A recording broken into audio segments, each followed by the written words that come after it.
Welcome everyone and thank you for joining us.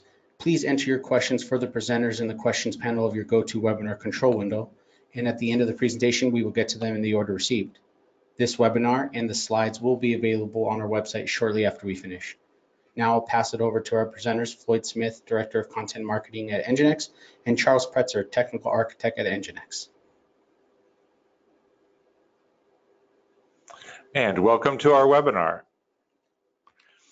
This is MRA AMA Part 11, using an API gateway for microservices. Let me unpack that a bit. The MRA is the Microservices Reference Architecture, and an AMA is famously known from Reddit as an Ask Me Anything. And this is the 11th of these series of webinars that we've done, along with some others about the MRA, and along with some others that were AMAs. So it's been quite a strong series, and more people have joined us over the months and something more than a year now that we've been doing this. So we really appreciate your attendance, involvement, and all the great questions that we get. So please ask any questions during the webinar, and we will do our best to answer them at the end. And also we use questions as topics for future webinars. So as mentioned by Marco, Charles is Technical Architect here at NGINX, and he was formerly Software Architecture Consultant and an engineering lead at a number of startups. I'm Director of Content Marketing. I worked at several name companies, one of which was formerly a name company, and several startups, many of which never became name companies, but that's how it goes. And I've done a number of books on various aspects of technology, things like the web, marketing, online, and usability. And our agenda for today, I'm going to introduce NGINX, and then Charles is going to take over for the bulk of the presentation. He's going to talk about APIs, our microservices network architectures here at NGINX, and then the microservices reference architecture that's built on those network architectures. This is an important distinction, and the understanding of a lot of the issues in microservices as networking problems is kind of new, I think, in the way that we talk about it here. Not something you see discussed publicly a lot, and a really good guide to your own work.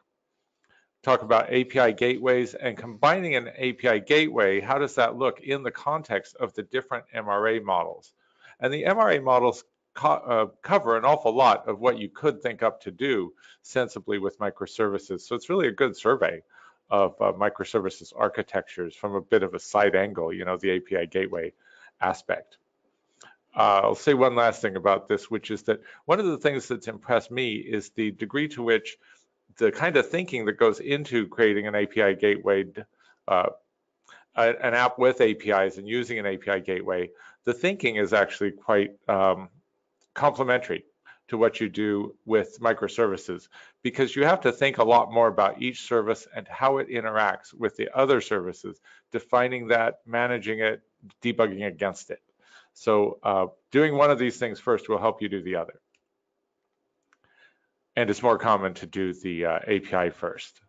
So I'm going to introduce NGINX. And the NGINX open source software was released in 2003.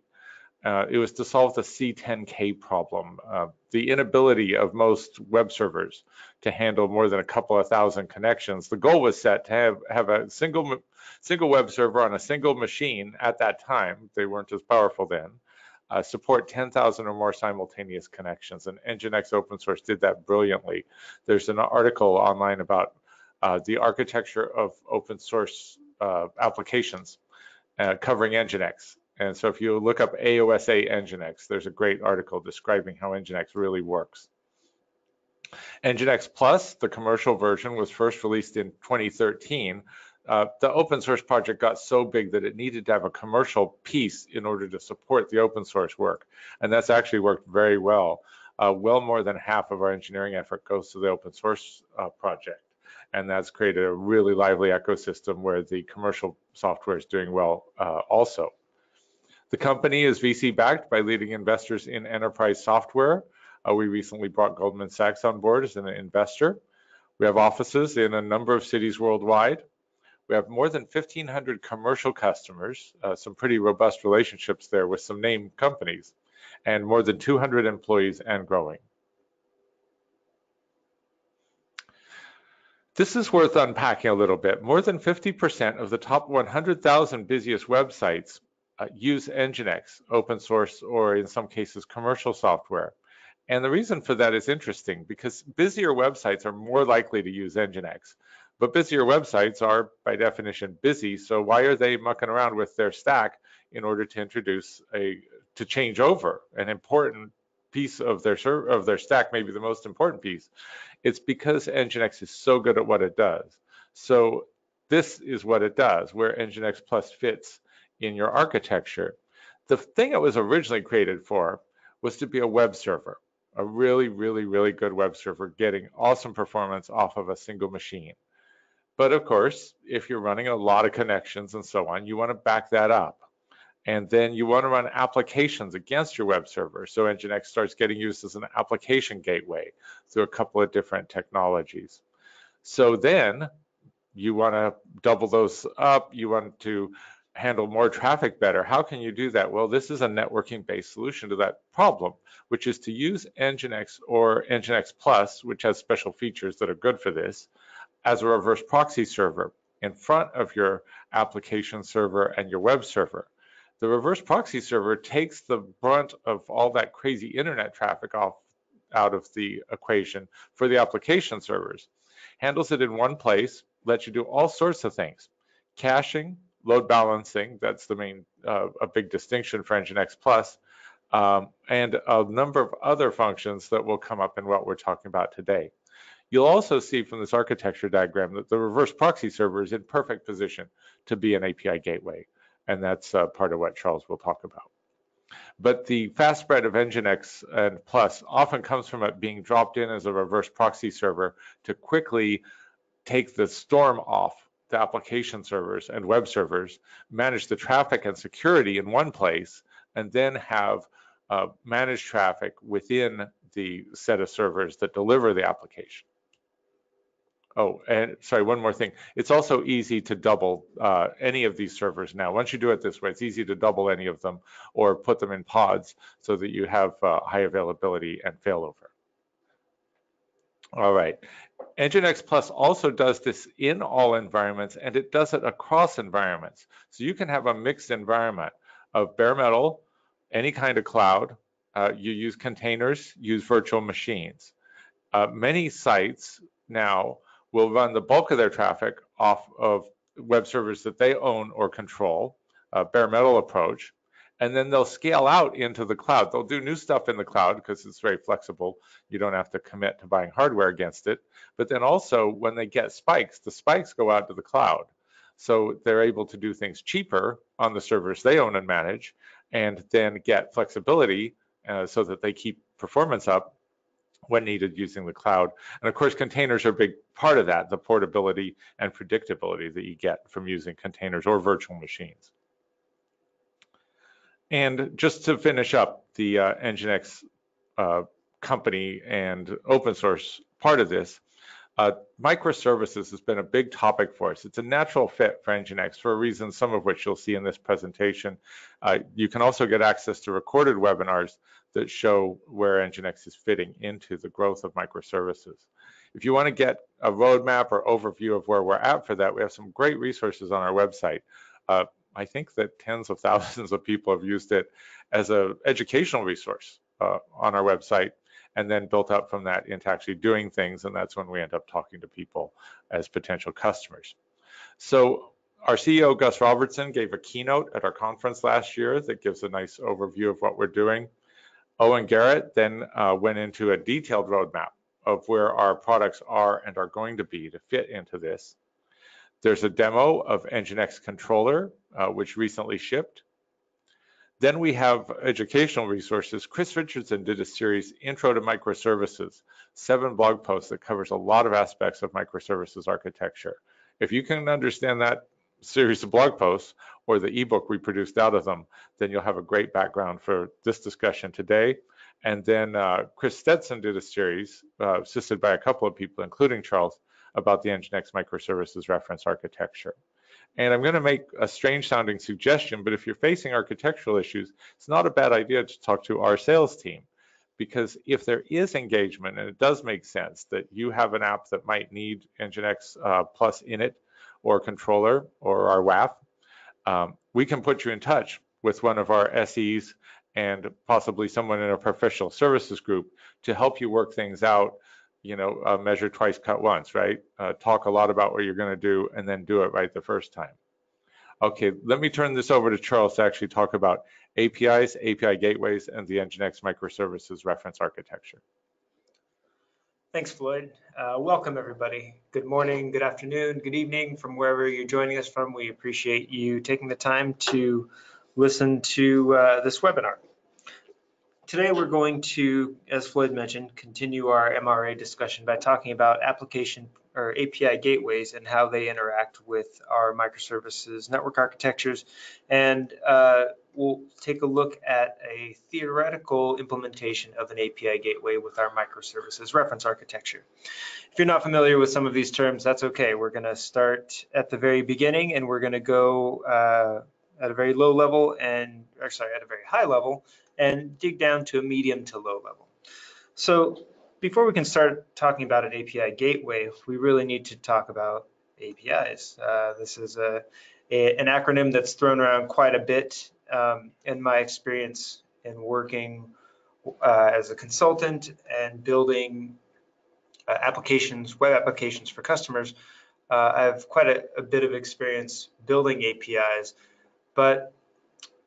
and in this conversation, we're going to be focusing on web APIs, but APIs in and of themselves are pieces of logic that provide endpoints, whether it's over the web or through a remote procedure call or some other functionality that allows for one piece of code to call another. So that's a pretty abstract definition. So that's why we're focusing on the web APIs today. So in this slide, we see that we have a piece of logic represented by a square that says logic. And using the Open API specification, we've defined a couple of paths, examples, for a get and a post. And these are the simple implementations of our web API.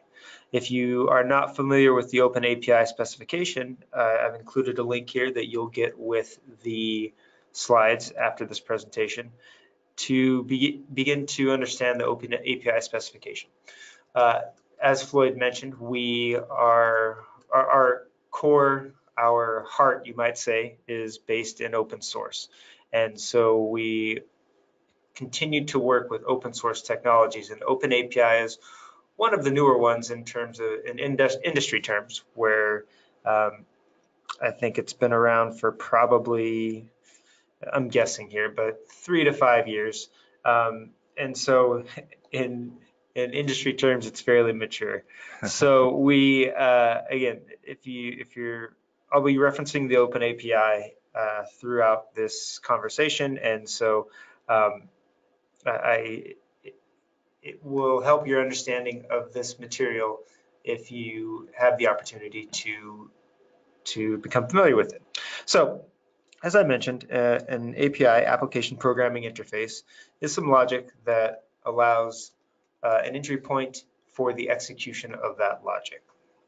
And so in these examples that I've created, we have this get, which maps to a simple path, which is just the root.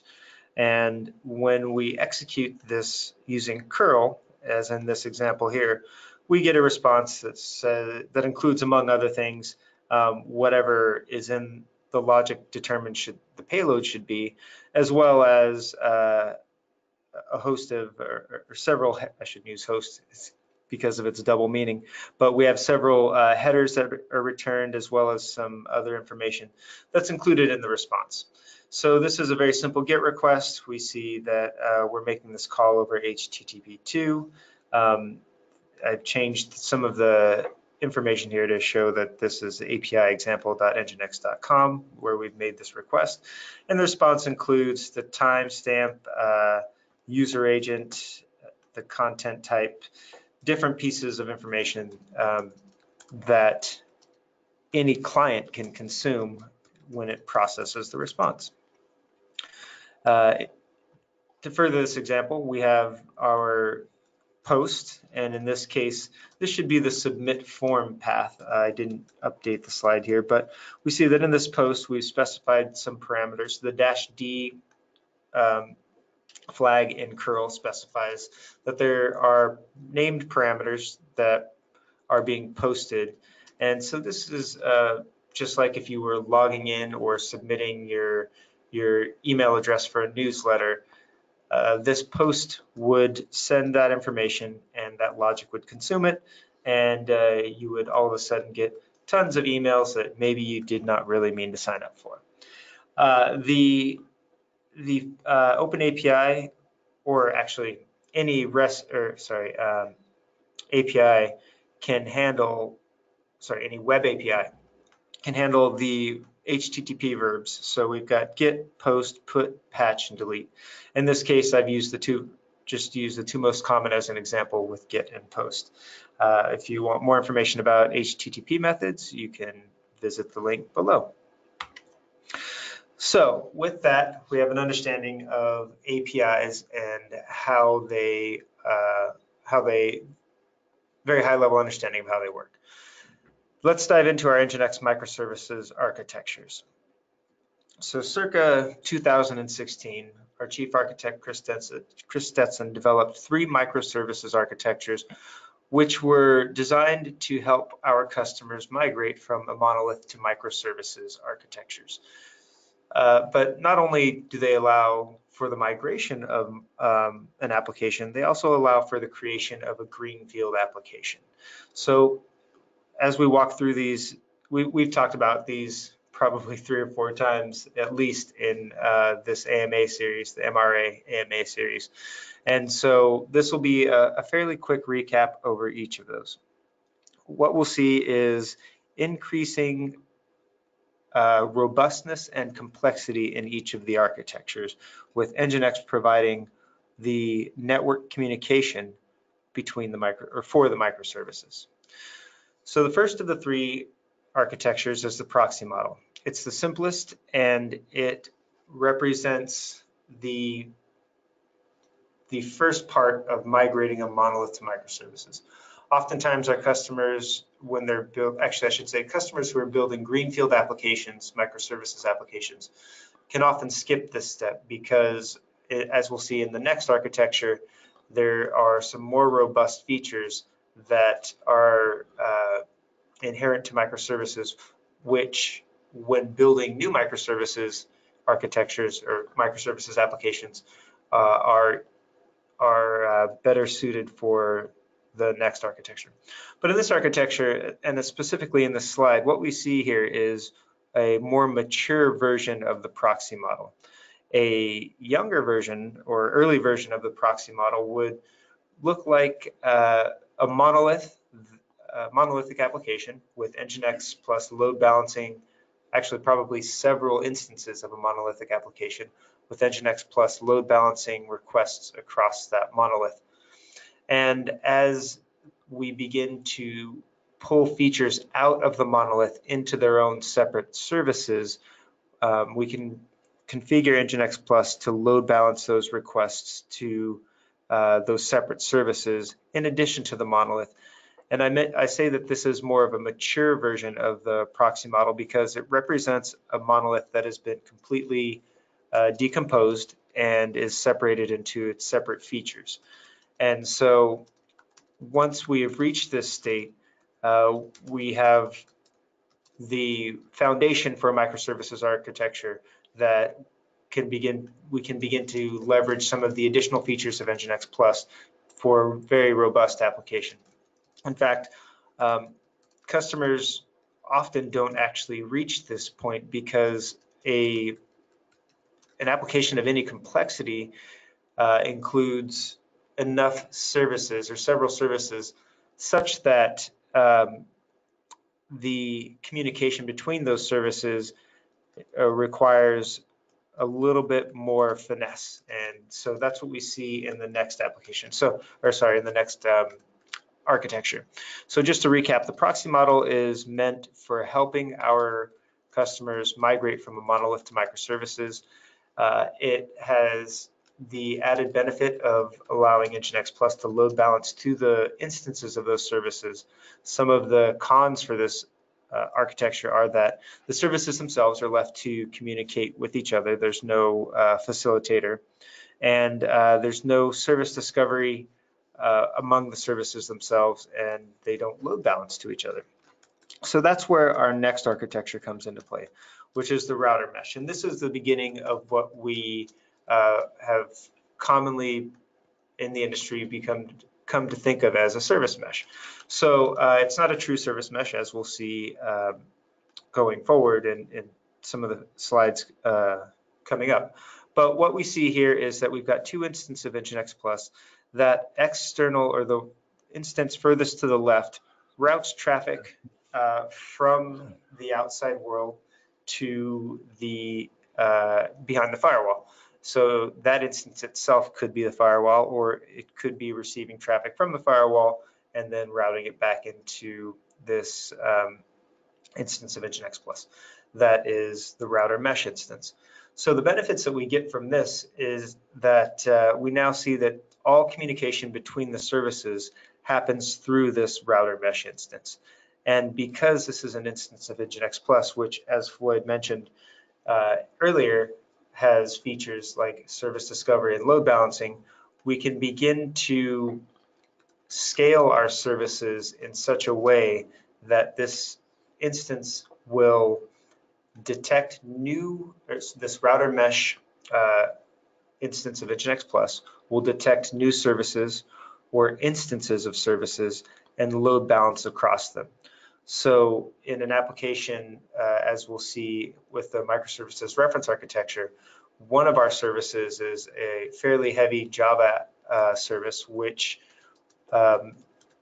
does image processing. And as a result, it's quite slow compared to some of the other services. And so when we need to scale this instance up, we can add those instances. And in this router mesh model, that instance of NGINX Plus will detect additional instances of what we're calling the resizer service and can load balance requests to it. And so that'll become clear as we dive into the architecture of the MRA. But for now, it's important to understand that just by adding the single instance of NGINX Plus, we've added not only service discovery and load balancing, but also active health checks and the circuit breaker pattern for services which have begun to fail. The final of our architectures, the third of our architectures, is the fabric model. And in the fabric model, we actually see what we think of as a service mesh in terms of the data plane. So here, again, that instance of NGINX Plus is load balancing requests from the outside world to our internal architecture. But now we see that every microservice has, along with it, a sidecar of NGINX Plus, where it is load balancing requests and facilitating communication among each of the services. If you're not familiar with this, a sidecar inside of a container or inside of a microservice, I believe we have a pretty good blog post about using NGINX as a sidecar. And certainly our engine mesh open source project seeks to implement NGINX Plus as a sidecar inside of Istio. And so that's an ongoing project. I don't think I have a slide for it, but you can certainly Google engine mesh. That's NGINMESH, and you'll see the ongoing work that's happening with that project. It's pretty exciting. It's coming out of the team in our Sunnyvale office, and they're doing some really good work with it. So back to the fabric model. Again, what we're seeing is that the service code is no longer directly communicating with other services. What we see with this little gray arrow is that on localhost, and these architectures were designed, again, 2016, before we really started working with Kubernetes and pods. So if you're familiar with Kubernetes and pods, then you know that a pod can contain multiple containers. In this case, we initially designed the NGINX Plus to run inside of the same container as the service code. Whether you're using pods and you have a separate container, or if NGINX is running inside of your container, the behavior is the same in that the application code, the service code, communicates on what appears to be localhost for NGINX, the NGINX container or the NGINX application. So the Fabric model offers us the same features that we saw in the router mesh, which are service discovery, load balancing, active health checks, and we're also getting persistent SSL connections between each of the services. So let's take a quick look at that before we begin to dive into the MRA itself. So the way that there's a feature inside of NGINX, it's a keep alive mechanism that when it establishes a connection, when NGINX establishes a connection to another server over SSL, this keep alive mechanism will instruct NGINX or configure NGINX to keep that connection open. And the end result of that is fewer SSL handshakes between the client and the host. In a microservices architecture, this means that we have fewer SSL handshakes between our services that are communicating over SSL. So even behind the firewall, we're getting fully encrypted communication between microservices. And this is very important if you're looking to implement end-to-end encryption, which a lot of our customers are either by regulation because they're in industries like finance or telecom, or by just by internal requirements where perhaps they're building some sort of messaging application where they prefer or are, again, by their product requirements, want to encrypt that communication between the services. So the net result is that by reducing the number of handshakes between the services, we incur only the overhead of encrypting and decrypting the traffic. And it's worth mentioning here that the largest amount of overhead in any SSL or TLS communication is the handshake itself. Depending on the implementation, it can take anywhere from 7 to 10 steps. Anecdotally, in our tests, internal tests here, we've found that by reducing the number of handshakes, we get 77% better performance.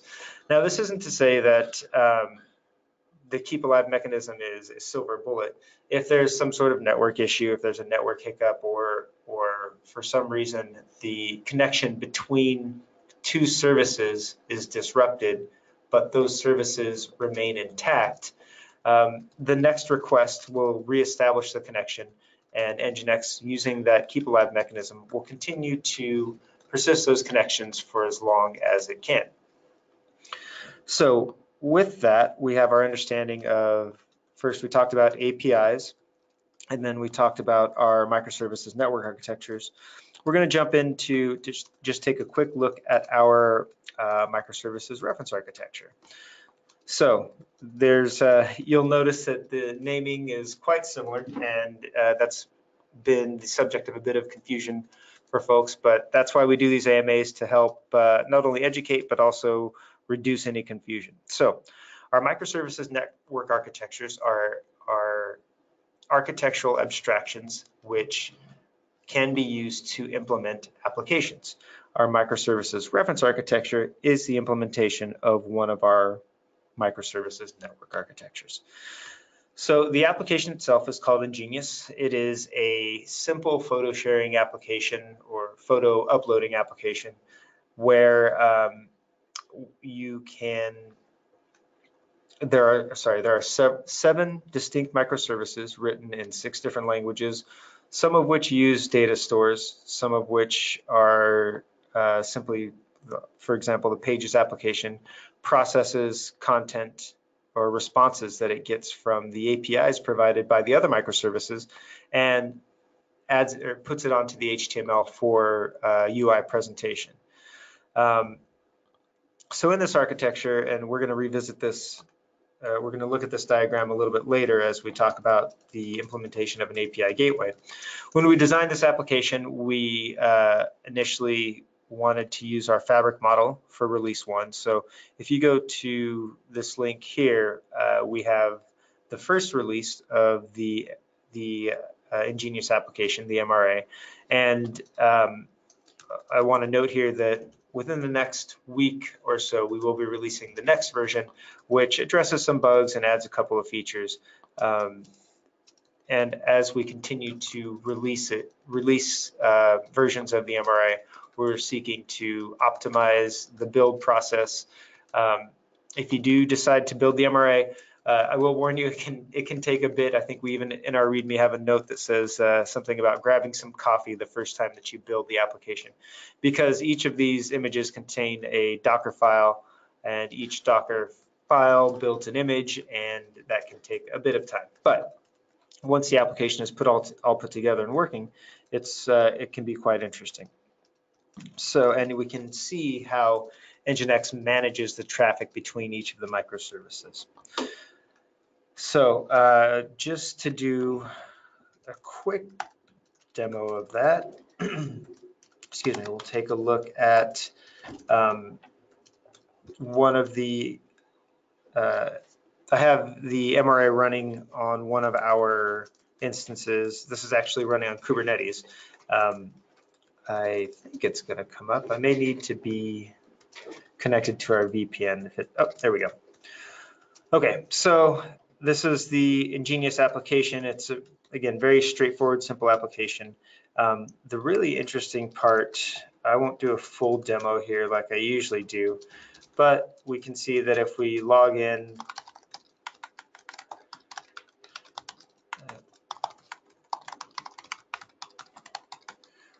we can, this is a very simple login. I don't recommend using it for production.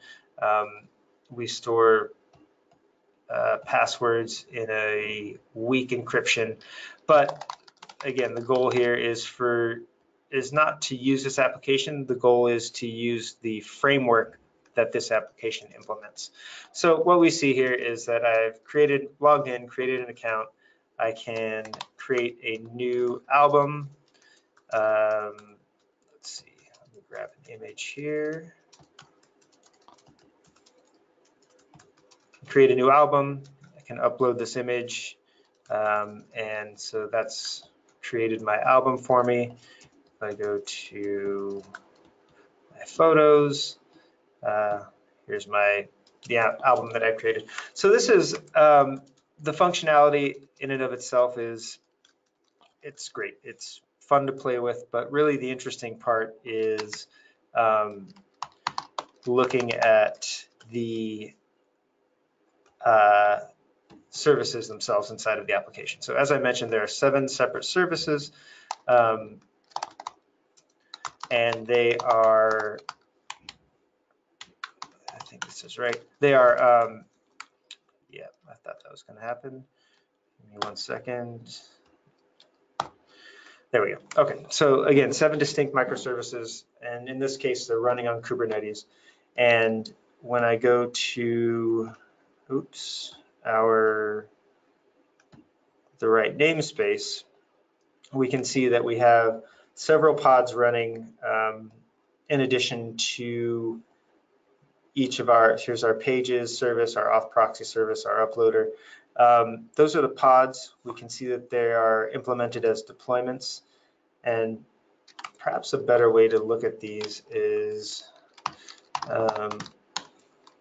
just through the command line itself. So again, I have all of these pods or applications, all these pods that are running. Each was created from an image that is created from a Docker file that is in our open source repository. So what we see here is a very simple application that implements our fabric model architecture. So when we take that application and think about using it as an API gateway, we can begin to look at each of the services as standalone endpoints for the application itself, which they are. So let's talk about an API gateway at a high level before we dive deep into talking about the API gateway in the context of the MRA. So without an API gateway, it can be very complex to route traffic from your users to the services that provide information or responses that those clients need. The users can be clients, but also other applications can be clients as well. In this case, we see that we have 3 endpoints, A, B, and C, and in order for any client to get to them, one of the mechanisms to do that is to set up a subdomain per API or per endpoint or per API. And in this case, it can be difficult to manage. Nobody's IT wants to set up and manage DNS and host names for every endpoint when there are much better solutions involved. And so again, this is very brittle. Security can be complicated if you're doing security on a per domain or per subdomain basis. And so changing endpoints also becomes difficult as well. So it's not a surprise that somebody came along with the idea of centralizing the routing of requests to APIs or an API gateway.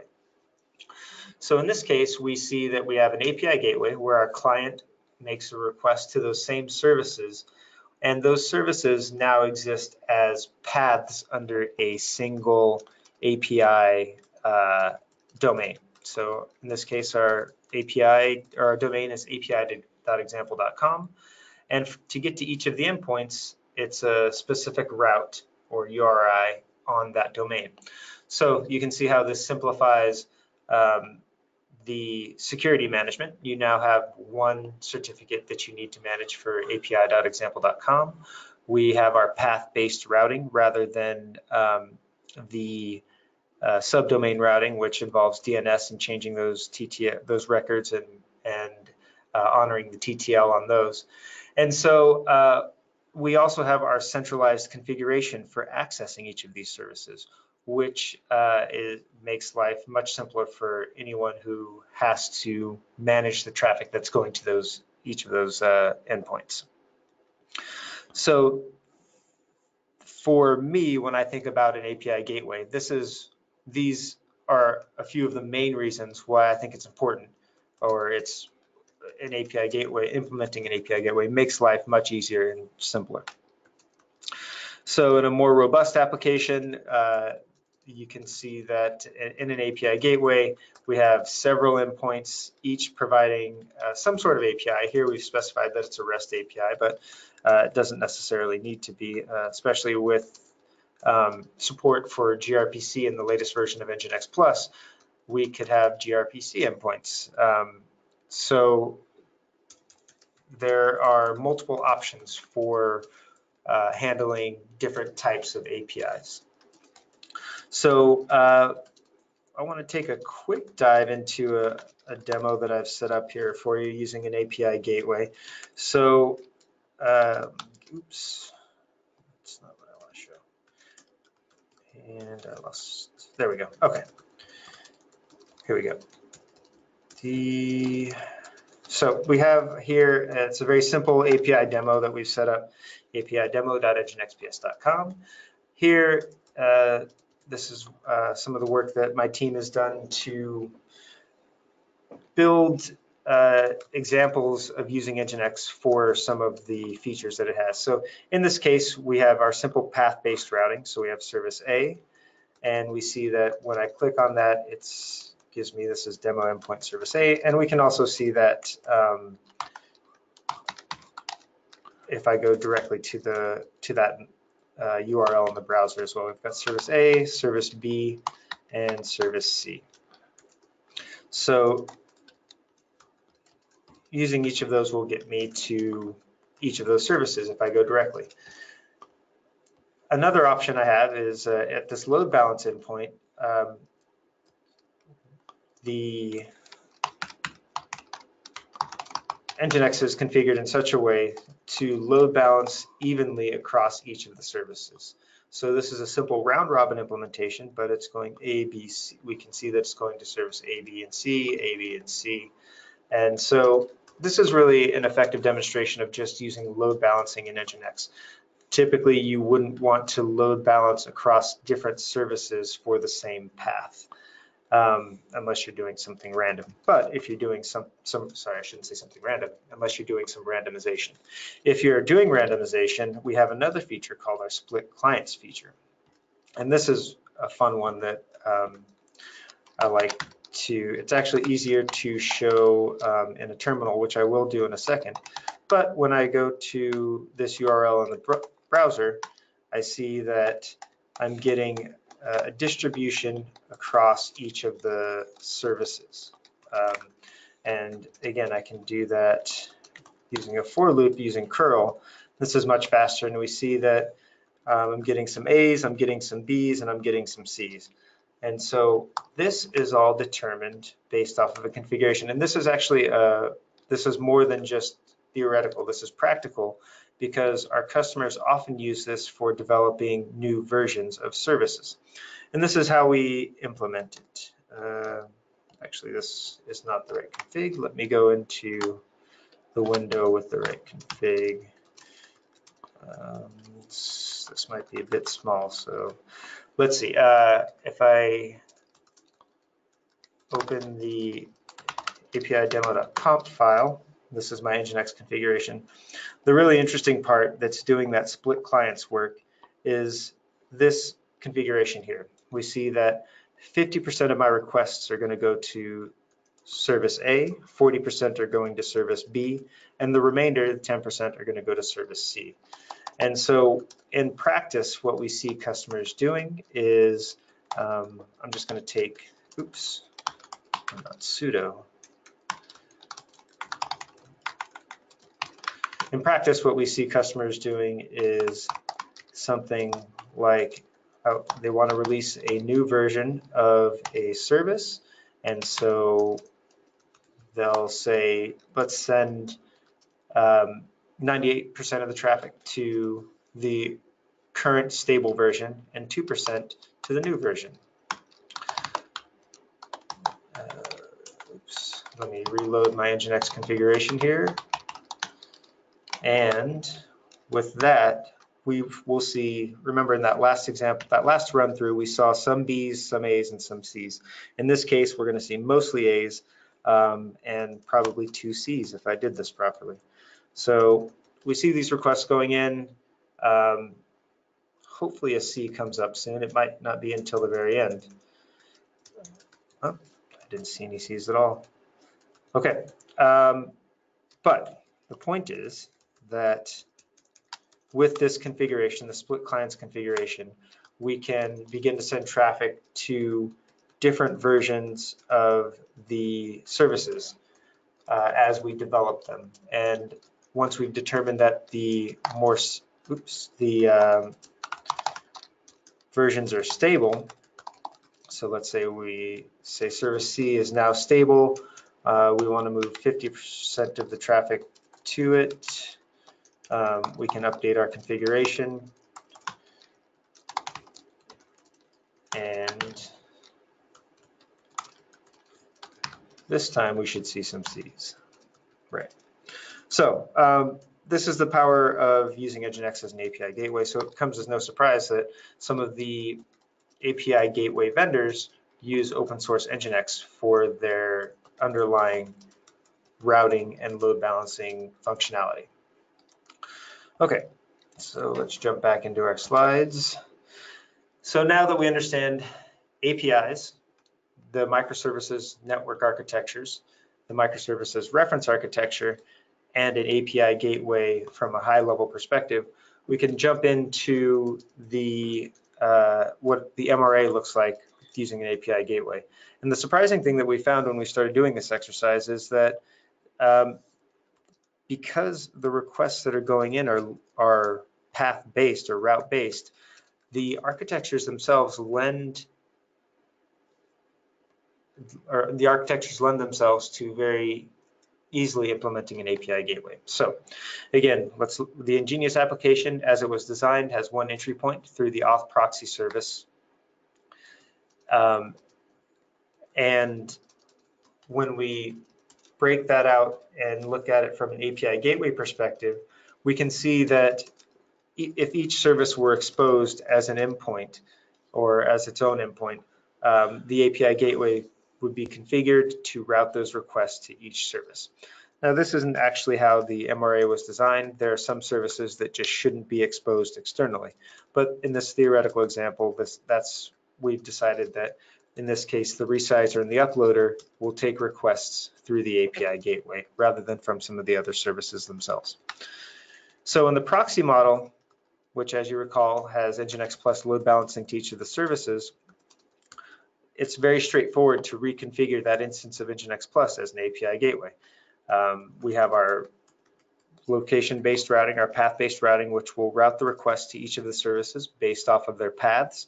And in this example, the services can communicate with themselves either through the API gateway or through the services themselves, or through direct calls to the services. And that, just like the proxy model, as we saw, means that the services have to be configured to communicate directly with each other. And in this example, if this were a more practical example, we would not have the API gateway sending requests to the uploader and resizer. Rather, the album manager and the auth proxy would route requests to those services without having exposed them to the through the API gateway. Router mesh, again, this is the instance, or this is the architecture where there's an instance of NGINX Plus, which routes requests, handles traffic from each of the services. And again, what we might see in this architecture is that the router mesh, it acts as an API gateway it has features of service discovery and load balancing. And we would see that either the load balancer or the web application firewall would send traffic to the router mesh, which would then send the traffic or send requests to each of the services based off of that fan out pattern that the API gateway provides. So while this does add an additional network hop, it actually adds that layer of security through the load balancer or web application firewall. And this is actually not an uncommon architecture for some of our customers, but again, we see that the microservices network architectures that we defined lend themselves to implementation of an API gateway in a very straightforward way. In the fabric model, we see that, again, this is our service mesh from a data plane perspective, where NGINX Plus runs as a sidecar in each of the alongside each of the services. Charles, can I interrupt with just one quick question that came in that seems appropriate at this point? Okay.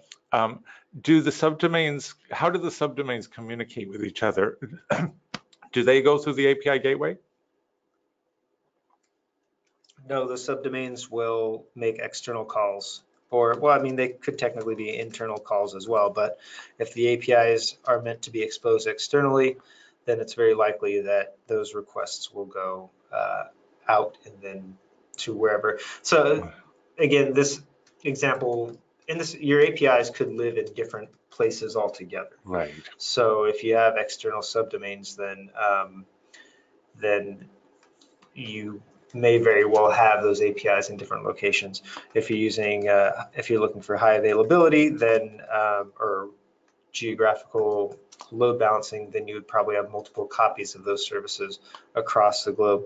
But again, the API gateway eliminates the need for those subdomains. All right.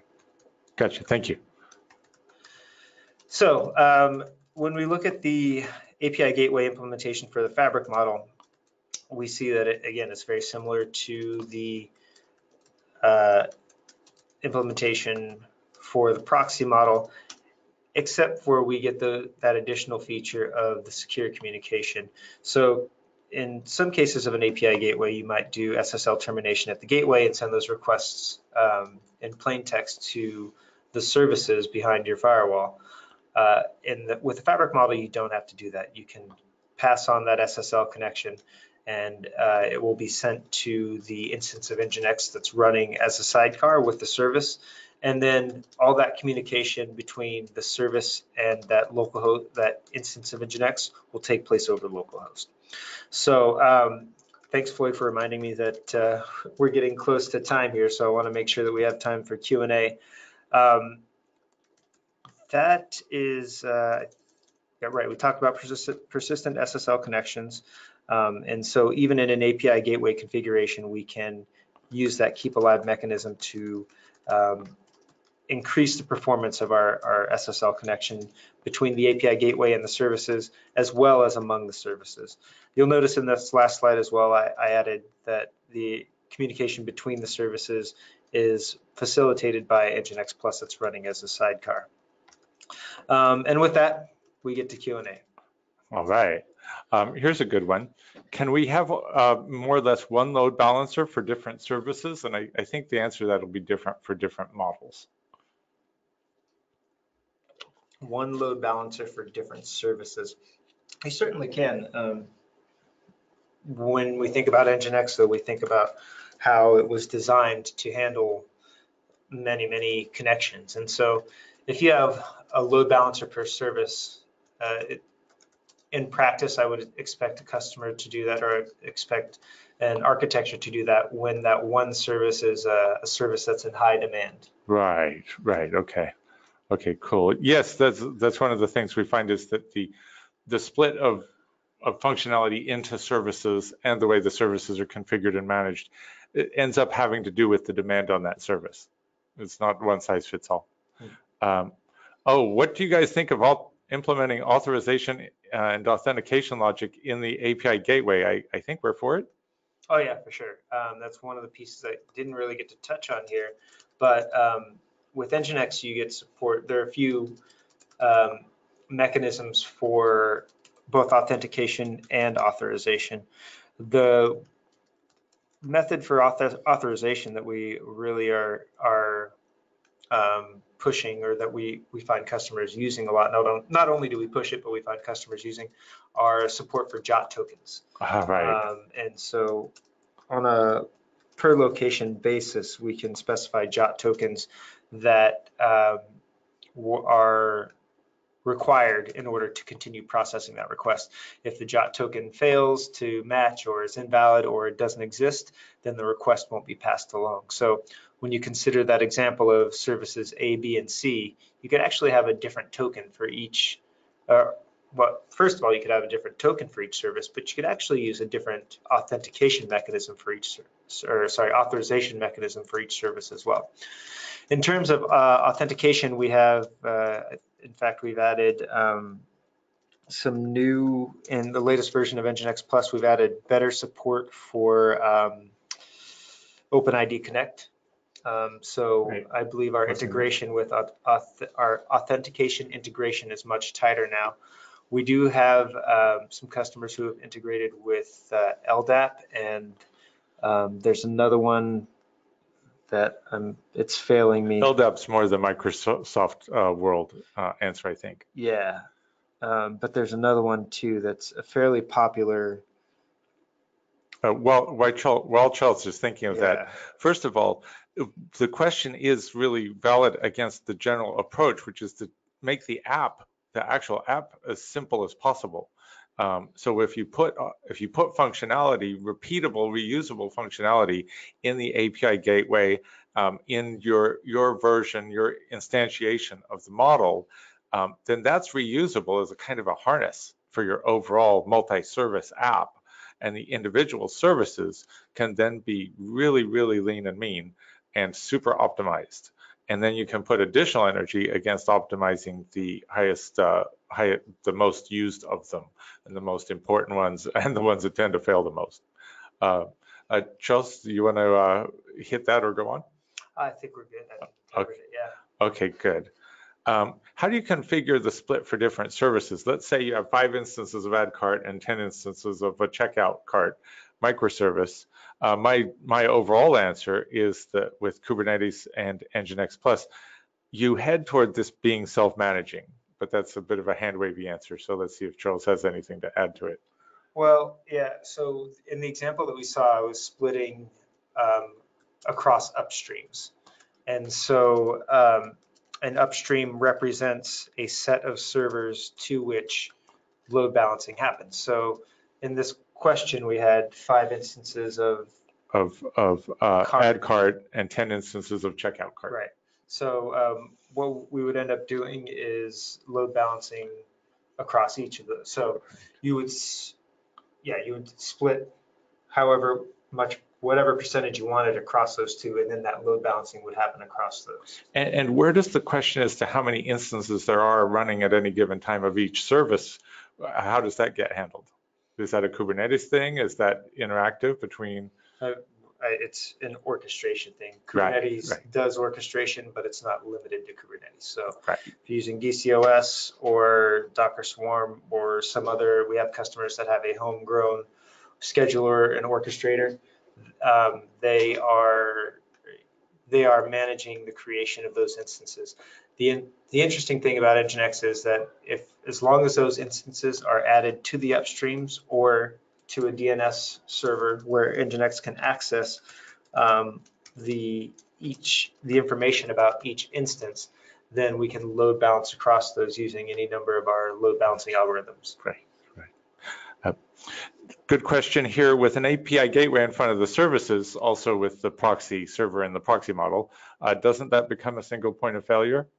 Yeah, these are in these diagrams, they are meant to be just for demonstration.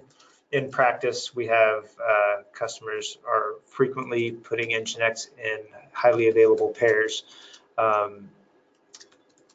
both in front of and behind the firewall. Right. So in that router, the router mesh that's a good question. In fact, for the router mesh example, two points of failure. Right. In that diagram, there are absolutely 2 points of failure. Actually, there are multiple if you consider each service. If there's only one instance of it, it could fail. So in practice, you have 2 instances of NGINX Plus that are handling that external traffic, and at least 1 instance of the router mesh, possibly more, or sorry, at least 2 instances of the router mesh, which are handling the traffic between the services. Right. And so even HA pair is a bit of a deliberate oversimplification. That can be a pod for a super busy app or a super busy set of services. So yeah, it can get complicated. And follow up on an earlier question, does NGINX provide a transparent configuration capability so that you can then optimize for local communication? So I gave an answer to a question earlier that I'll briefly repeat. We architect for remote communication, but in some cases you have the opportunity for local communication. Do you handle that in architecture or in implementation to optimize for that local communication where it's available? So when you talk about local communication, I assume we're talking about the sidecar pattern? Right. And not necessarily needing to go over the internet, right, but going over a local area network. Sure. So typically we have an environment where there's an internal DNS where the local, and assuming local is just a local network, right. Internal network. So those services would register themselves with the DNS. NGINX Plus can connect to the DNS, or NGINX can connect to DNS and get the locations of those services, or those not even services. In this case, they could just be servers. They could be anything that's going to handle those requests, and NGINX can then load balance traffic to those instances. In the case of using NGINX as a sidecar within a service, we configure that sidecar implementation for all of the local host communication. So in terms of optimizing, I don't know if we actually answered the question there. I think that we hit on some sides of it, and it would depend on the specific, how you architect and implement would depend on how you were going to, what physical resources you were planning to use. You'd want to keep it general enough to be flexible, but specific enough to be high performance. And the specifics of that would vary, whether you were using cloud, your own services, CDN, and locally hosted services. Yeah, and in my experience, it's been very application specific. Yes, yes, that's right. And we all want to remember that it's early days on a lot of these things. There are very big and suddenly very big and very important companies that have really innovated against these kinds of models and done brilliantly with it. And most of them are NGINX customers, so we have an inside view on a lot of these things. But it's been done on a one-off basis, and the availability of open source models and so on, like ours and like the ones from Google and Lyft and so on, those are all attempts to generalize. There hasn't been a lot of generalization yet. People have not done 100 implementations of Istio in production that they go to conferences and talk about. We're just at the beginning of that. So there is a fair amount of custom and semi-custom work to do on any implementation of these models. Quick question, we're actually at the end of time, so if you need to ring off, please do. I'm just going to mention a couple of questions and answers quickly. Right, so here's a question about routing service invocations from different geos with different multi-countries and regions. Without using a load balancer, I wouldn't do it. You got a complicated architecture, you're almost certainly going to want a load balancer, you'll get performance problems. Thanks for, someone says this is a great talk, thank you. Right, does the API gateway become a bottleneck? Is there a scale version of this architecture? Yes, you can actually architect and implement the API gateway as a project. You could have a team that didn't do anything else in a busy site, and they would, and then they would all quit and form their own company and be the API Gateway Corp. Sorry, Silicon Valley joke. Can NGINX, last question we're going to handle live. Can NGINX be integrated with a third-party security and logging service like Keycloak? I don't know about Keycloak for certain. I still can't remember the name of the third-party